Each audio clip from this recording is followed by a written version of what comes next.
Welcome to Everlasting Summer, part 37 I think this is, and we are ready to start the next route, which I don't have the guide open. Wait, open up Chrome. Oh, it is, that's why, it is open. It's like it's not showing up. Why not? So today we're going to be starting Ulyana's route. Now, I'm recording this on Saturday at like 4 a.m. so Ulyana's route, the first apparently choice we have is going to be to attempt to take the cockpit, which I think we've already done, so a lot of this beginning stuff is going to be skipped. That's, yeah. I'm just going to record for like 45 minutes, I guess, then, and maybe longer, maybe shorter, we'll find out. Alright, first choice, but y'all know what's gonna happen, so attempt to take the cutlet and see you at the next one. Okay, so there's a choice on the list that says go to canteen, and I think that's when you first start and you have to like go check out all the places, so I decided to go there, and you do bump into Ulyana with new text, so here we are. A lunch lady of impressive proportions provided me with a glorious meal of 3 dishes: a soup, goulash from Labyrinthi. Yeah, no, this is not a thing that's happening. Garnished with potatoes boiled according to the craziest fashion of XV century. XV. That's 15th, isn't it? Yeah. And a periodic table compound. Periodic table. Hardly a menu a 5-star restaurant would envy, but I was too hungry to care. After all, compared to my usual meal of ramen and macaroni and cheese, this indeed wasn't too bad. I sat at the nearest table and concentrated on chewing. Chew. My focus was soon disturbed by a sudden mighty slap on my back. I even choked. Ulyana is standing in front of me with a victorious look on her face. I'll choke the life out of you one day. Catch me if you can. She stuck her tongue out. You tried once and couldn't. Alright, then I'll ambush you somewhere. That's not fair. Look who's talking this fair play. I grinned. Okay, you wait. I'll get some food and come back. We'll eat together. My friends are ready. It's only day 2. I think it's day 2. Jesus Christ. That was fast. I could do without such company. Better hurry up with my lunch. However, Ulyana came back after just a moment. Half a minute. Whatever. She had a huge roast beef on her plate and a few large boiled potatoes. She looks like she's ready to like compete with me, like I'm gonna kick your ass. Compared to my royal feast. Where did you get that? Gotta know places. She looked at me and grinned with all her 32 or however many she had teeth. I won't stand for this. I was never a master of pranks, and in my school, I often found myself on the bullied side. But I had to get back at her somehow. And what if Olga finds out that you're stealing food? I'm not stealing. She flared up. That's what you're gonna tell her. I wonder if she'll believe you. And how would she know? Well, that depends on many things. Like what? Whoa, her eyes. Ulyana looked me in the eyes. So she's standing taller than me? Is she on the table? Bring me a bun, sweet one. A sweet one. Oh, I thought you were calling her sweet one. Where am I supposed to get it? Well, the same place where you got all this. Pointed at her plate. She hesitated. Alright, 1 bun. I promise you won't tell Olga. You have the word of the pioneer. Of a pioneer. She ran off towards the kitchen. Without hesitating, I opened the pepper box and emptied it into her drink. Oh, you cruel bastard. Just as I finished, the rest of this girl came back. Here, you racketeer.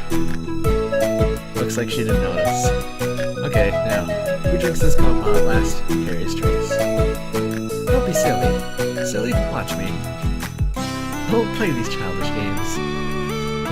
If he's talking, I smiled maliciously.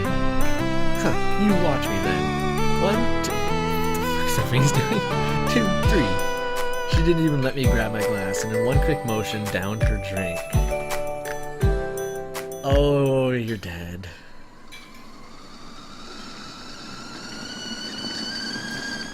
In just 1 second, her expression changed to that of an authentic terror. Her cheeks went red and her eyes were about to pop out. She jumped from the table and rushed to the table with the drinking water, spitting and yelling as she went. You! I decided not to wait for her and went outside, giggling to myself while finishing my bun. Alright, now I just have the rest of this stuff to do, so see ya.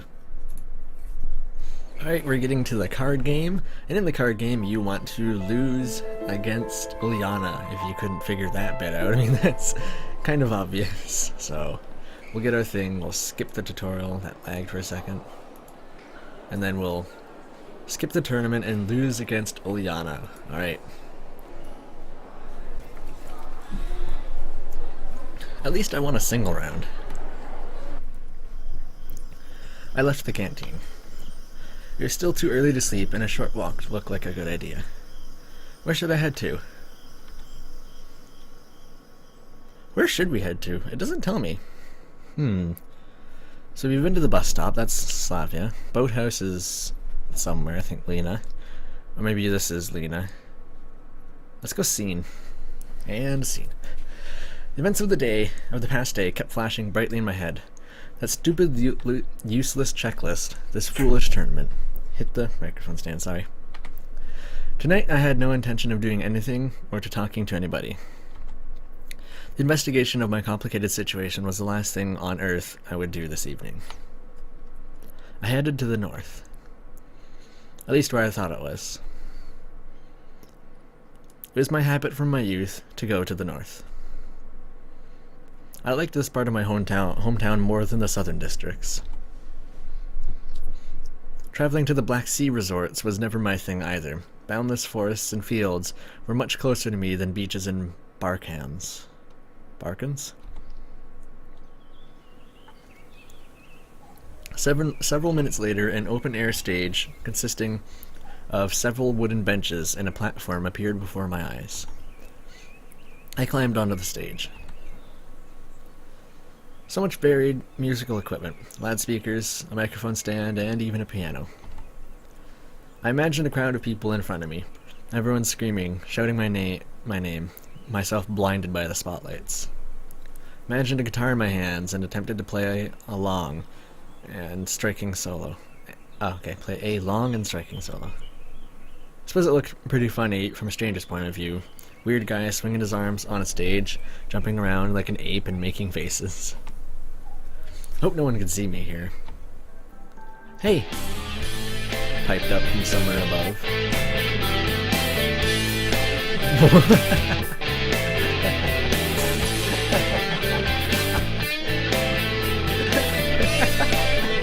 Oh my god, that's hilarious. Because just her image like turned upside down, there's no gravity under her hair or anything. I looked up and saw Ulyana hanging over the beam under the stage ceiling. What are you doing here? I'm just... Denial is obviously futile. You saw it, didn't you? I said in frustration and turned away. Oh, I see. I see a wasted guitar talent on you. I said nothing. Hey, come on, don't frown. It's funny enough. She giggled. Funny enough, eh? I hugged. Yep. Ulyana answered calmly. Come up here, dude. Where to? To me. I ain't gonna get up there. Don't even try to convince me. Was this actually where I was supposed to go? Damn. I just guessed. I'm not even kidding. This isn't in the list. I'll show you. I ain't gonna get up there. Don't even try to convince me. Not that I have a fear of heights. It's just that climbing up there is pointless, isn't it? Yeah, but you get to be beside Ulyana. No, just get over here. I I felt in my bones that something was going wrong, but still slowly headed her way. When I found myself standing under Ulyana, she cried out, "Catch me!" I was wondering where this picture came from. I've seen it online. And jumped. Thousands of thoughts flashed through my mind in an instant. How would I catch her? Is it worth trying? What if she dies? If she breaks my something? Your something? Whoa, what do you think she's trying to land on? The hell does this happen? Why the hell does this happen? That's her own fault. No more fooling around. Wow, what a number of thoughts come and go in the blink of an eye. And sometimes many years are not thought to come up with a single idea. At last, logic and self-preservation instinct won the battle, and I stepped back. It was okay. That face, man. Ulyana landed gently, tumbled, instantly jumped to her feet, and looked at me with offense. "Holy moly, why didn't you catch me?" "You didn't get hurt," I answered, shifting my glance. "What if I did?" "But you didn't. What's up with you? Watched too many B-movies recently?" "So, don't you care about me?" She grinned. "Well, in this situation, certainly I do care." "I'm flattered." "Hey, don't get any ideas. It's only day 2. Okay, you're forgiven for the cards. You are not. I had no time to finish the sentence. Ulyana jumped off the stage and vanished into the dark of the night. Yep, one more childish trick from the silly girl. Sure, I was worrying about her at the moment, as I would for anyone else in her place. After once again cursing Ulyana in my mind, I headed towards my cabin. For the first time today, I finally felt how tired I was. There was no light in the window, so Olga must have been sleeping, and we've seen this before. Okay, so this is the next choice to make. It is, fine, I'll help the sports club. Normally these two show up, but then this one shows up now because Ulyana's route. I was hoping that I could escape the obligatory work if I pretended that I'm helping the sports club. They obviously have tons of members and could probably do just as well without a single extra pair of hands. However, I'd better visit the sports ground, at least to check in there. Just in case Olga finds out that her ideal pioneer slacks off and dodges community service. You never know. I could imagine worse punishments than a public telling off at a party gathering.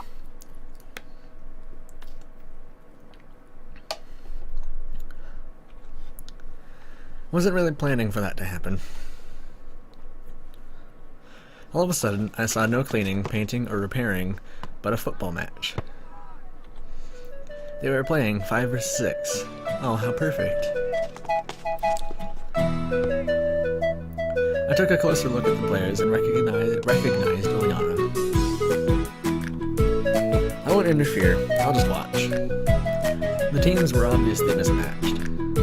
One team consisted entirely of younger kids that looked about 12 years old. The other team consisted entirely of teenagers. Besides, they had one extra player, Ulyana. Mind you, what can just one extra person, moreover one girl, do? Ooh, Semyon went there!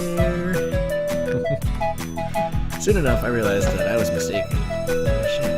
Ulyana had a good dribbling technique, cutting through the defenders one by one. Oh yeah, kicking back and forth between both feet, right? She obviously lacked teamwork skills, but they weren't even required at this level. She scored with enviable regularity. I came closer to the pitch. Hey, come and join us. There's short one man on their team.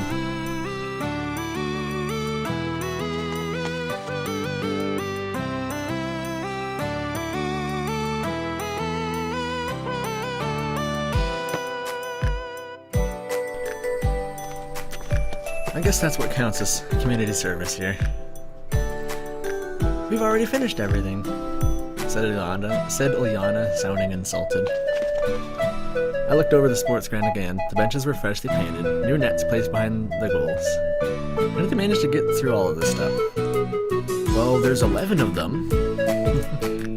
Come join their team. Well, given that I escaped last time, I should indeed play now.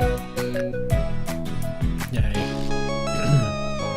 Ball at the center, we start. Should I get my up really close commentating voice here? No, that's for small commentating. I should get like back and forth, like, ball at the center, we start and they're off, we can go.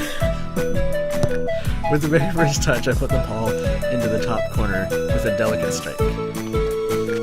Actually, it wasn't that... Okay, I did read that as delicate. Actually, it wasn't that difficult. The pitch was at most 50 meters long. Wow. And a goalkeeper of the opposing team couldn't even reach the crossbar. Sometime later, we tied it up, despite our team being 7 or 8 goals behind at the start. Objectively speaking, one should note that Ulyana's team scored a couple of goals during my time here too. More precisely, she scored. You couldn't say that she had... Oh, we were gonna... Oh god, we should attempt it at least. Ronaldinho tricks, or precise Beckham's shots in her pocket. She would just kick the ball into open spaces, and coming up towards the goal, she would just toe punted every time.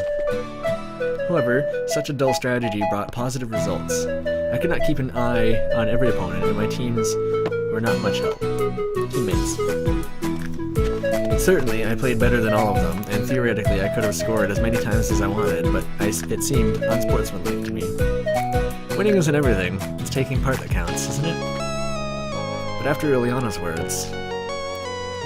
Penalty shootout. Winner wins the game. I made up my mind that I didn't want to lose. At the time it was 11-9. I was literally saying the time though. It was 11-9 in our favor, so it wasn't reasonable to object. You said they're winning. How's that in your favor? Why are you... They're in goal. I'll shoot. We switch then. One shot each? Yes. I stood at the line and got ready. She took a run and sent it straight into my hands. That's not fair. Her eyes. It's like puppy dog eyes, you know. What's not fair? I'll shoot again. Okay, just do it, I said, smiling. The second shot would go better in rugby. One more time? Absolutely not, she sniffed. But you shall never score a goal against me, for there can only be one. We'll see. I put a ball into the lower right corner of the goal with a precise kick. Ulyana didn't even move. However, there was no point. Penalty kicks like that are uncatchable. Looks like I won. She answered nothing, and just looked at me resentfully. You're supposed to let her win, dude.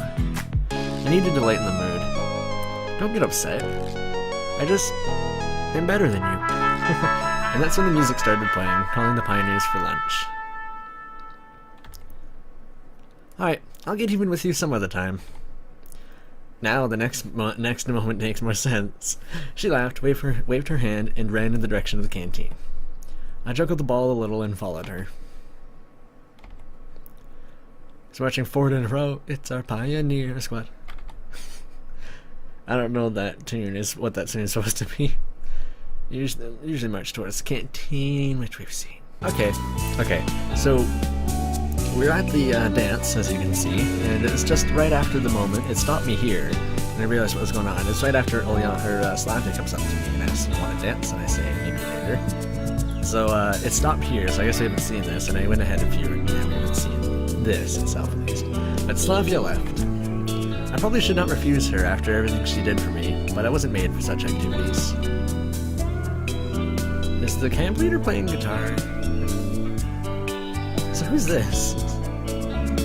Isn't Shirk missing? I don't know. The Pioneers kept on dancing.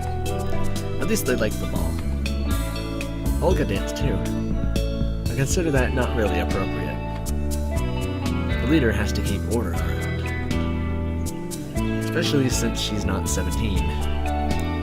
Olga came over to me, as if she felt that someone doubted her professionalism.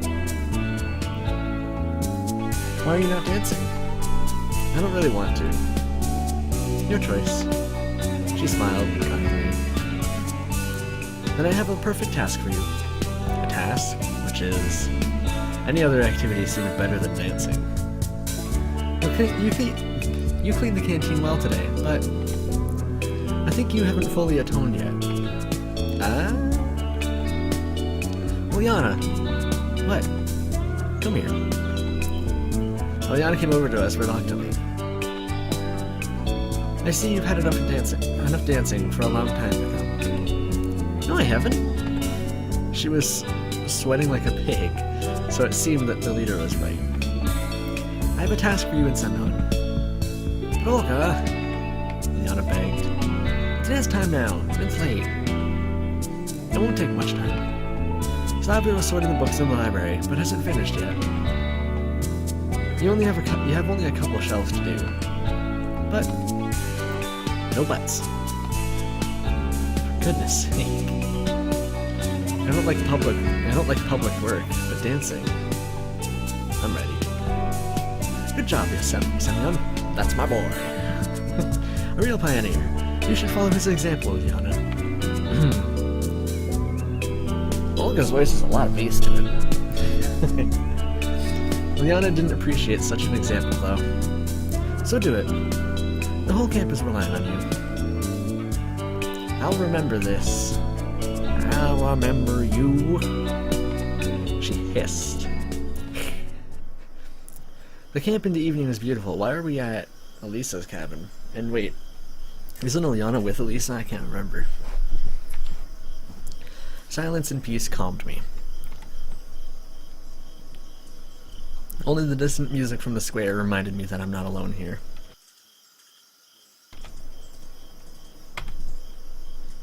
And Ulyana, who just came back. Oh, we're here because... yeah, right, she had to get dressed. You could do the cleaning in your dress, though. I grinned. This is all your fault. She breathed heavily, and her face was red as a tomato, so I wouldn't have been surprised if steam started coming out of her ears. It is all your fault. The hell? Why is she like a robot? Why me again? If only you'd just been quiet. What would that have changed? She'd make us do it anyway. She wasn't able to speak normally and just hissed. So what if I kept silent? Do you think she would let you keep on having fun? Ulyana looked at me. She seemed to calm down a bit. Really? You don't care at all. You can't even dance. So what if I can't? If you had danced with me, it would have been fun. She returned to her usual childlike mode. Child mode, engage. Oh god, no. Don't engage.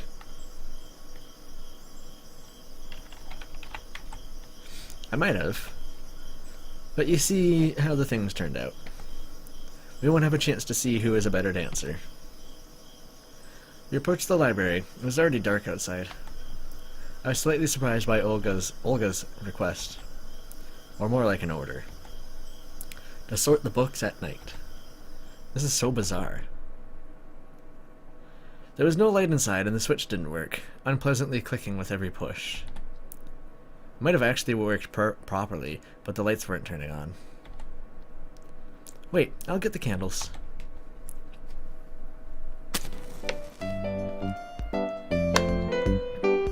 I was just about to ask how she knows where the candles and matches are, when two small lights appeared on the table next to me.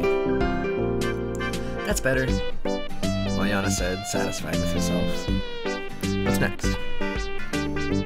What's next? She looked at me inquiringly. What will we do next? 3 W words. How should I know? She chuckled. Great. I walked around the bookcases. Hitting the table. I'm so professional.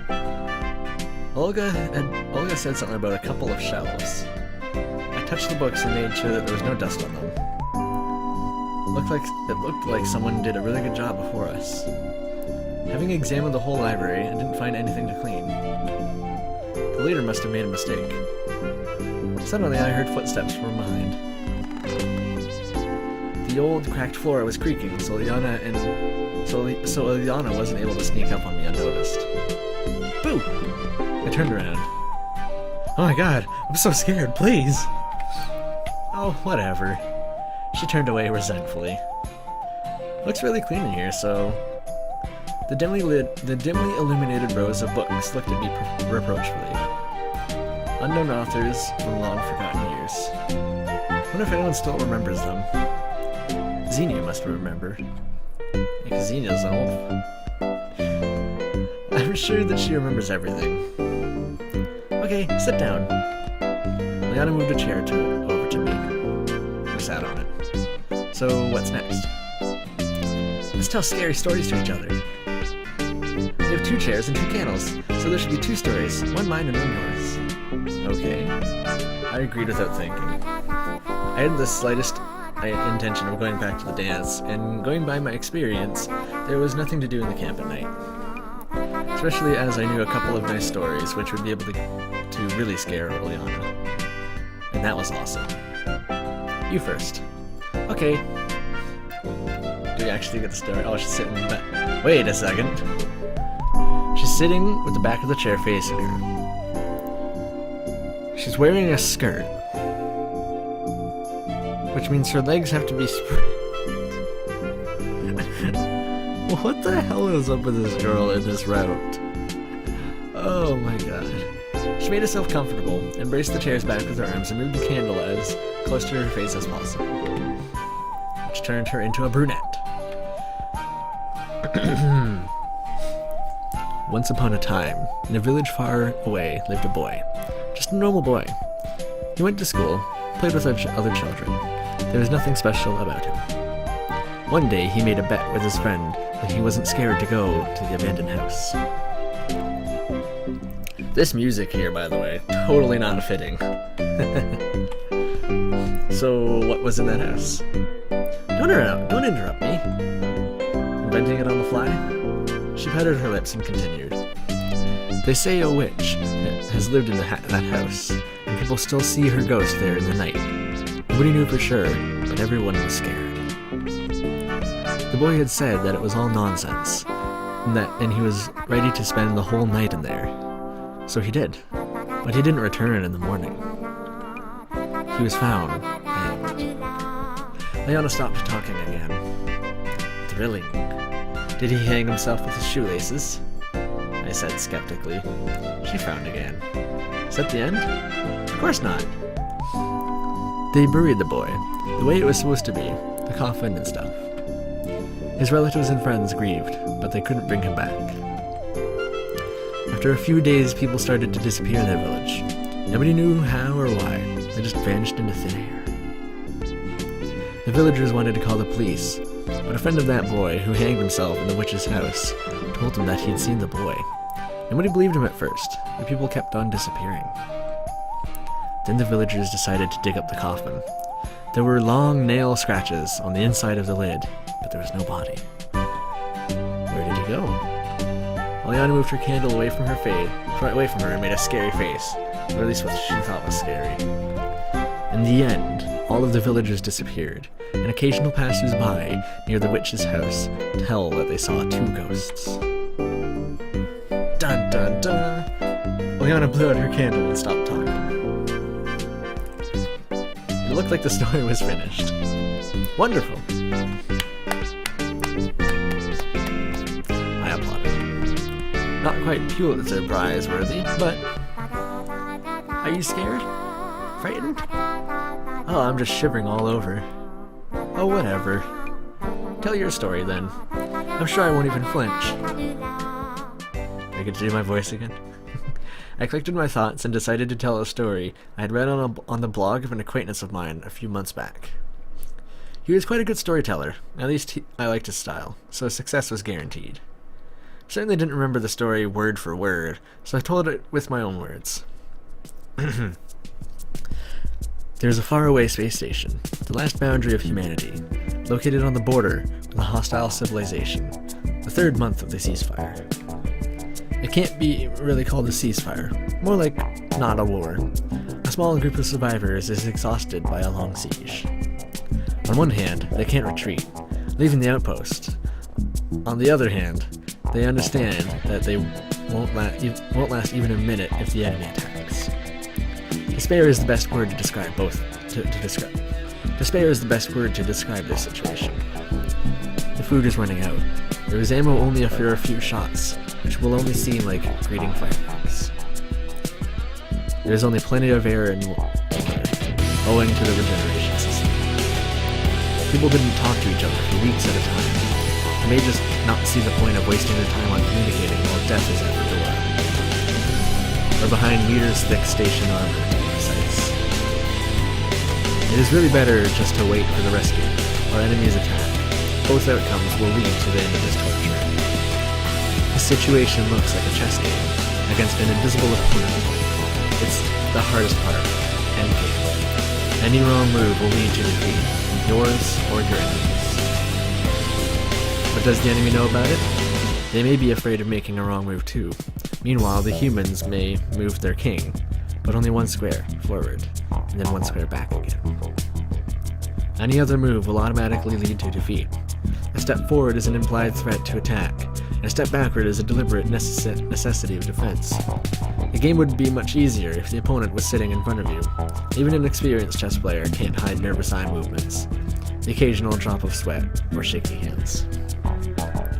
On the one hand, everything is futile. Everyone realizes that the situation is hopeless, because no one would decide to make a move to escape the imminent defeat. If I was hearing this story, I'd be bored. On the other hand, when you see the opponent in front of you, understanding that he is totally like you and can make a mistake, you can more easily stake everything. The opponent may feel the same difficulties. These are the circumstances of the few men and women on the edge of the universe. There were no orders from headquarters for several days. Though the last orders contained nothing useful, only the usual demand to keep on defending. One square forward, one square backwards. The swinging of an eternal pendulum. At the beginning of the 4th month, the commander decides to retreat. He reasons that the lives of his soldiers are more important than the mythical ideals of humanity. No one will judge him for this. Moreover, they can't change anything. The preparations don't take much time. The greatest asset you can save from a sinking ship is your life. The whole station crew board the rescue vessel. The launch sequence starts. 3, 2, 1, and nothing. The bay doors don't open. They send mechanics to check for malfunctions, but they don't find anything. The doors should open, but they don't open the second time, or the third time. The commander orders his crew to leave the station in rescue pods, but they can't launch either. They explain it as technical malfunctions. The crew tries to communicate with headquarters in vain. After a few days, the executive officer notices that there is nothing on the radars. Nothing at all, no planets, no asteroids, no enemy ships. Just endless darkness. They run out of food in a month. Everybody thinks that this is the end. But no one dies. Not after a day, a week, not even after a month. As if there is no need for food to sustain human life. At this moment, the majority of the crew goes insane. Some of them just stay in their rooms and pray. Some wander around the station. Some try to commit suicide. But neither point-blank shots with a plasma gun, nor hydrotank diving, nor even simply slitting the veins brings any results. Days pass by, months, maybe even years. Nobody keeps a track of time. Insane people recover their minds again, and normal people go insane. It repeats many times. In the end, the crew accepts its condition. They start to make up occupations, theatrical stagings, sports tournaments, readings of self-written books. A lot of family couples appear, and many more break up. It is an infinite flow of time, an enclosed loop of human life, and only the darkness on the radar reminds them of the emptiness outside. But there is emptiness inside the station, too. In the end, people stop living. They just lie in their rooms and sleep. Not 24/7 at first, but as time goes by, they learn to fall into a trance. Every person has his own dreams. One returns to his childhood. One gets his lost love back. One defending the ideals of humanity with a blaster in his hands. Some others just wander in space.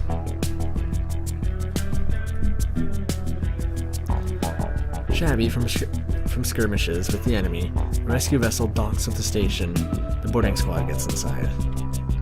The whole station looks like a piece of scrap metal, which has floated in space for thousands of years.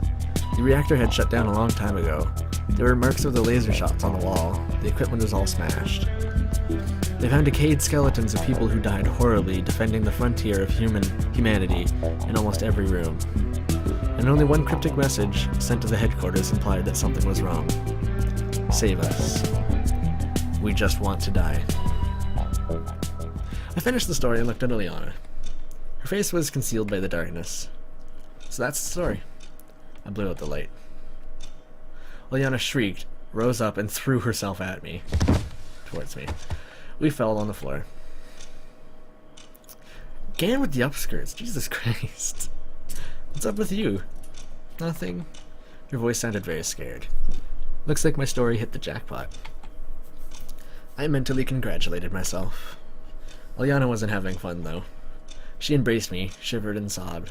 What's wrong with you, you silly thing? I patted her head. There. It's just a story. It's not real. You and your stupid stories. Ulyana cuddled up to me more. Aww. Were you that scared? Yeah. Frankly, I didn't expect such an honest answer from her. Everything's alright. Time heals all wounds. She'll calm down. Listen, Semyon? What? Never mind. It's nothing. She buried her face in my chest. Minutes passed. Okay, I understand. Maybe we should go. I listened.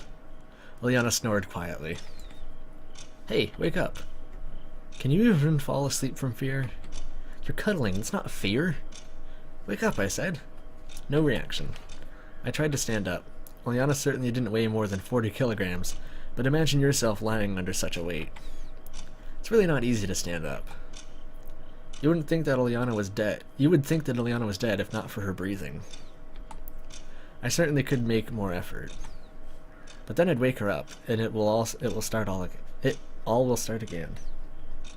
Such an unenviable situation. There is the option to wait until she wakes up by herself, though. She certainly won't sleep all the way until morning after such a story. I look through the window at the starry sky. Wonder if there really is a distant outpost with a ghost crew. But I'm gonna end this first episode with Ulyana here, and we'll see where this goes next time. Thank you all for watching. I hope you enjoyed it, and I will see you in the next one. Bye-bye.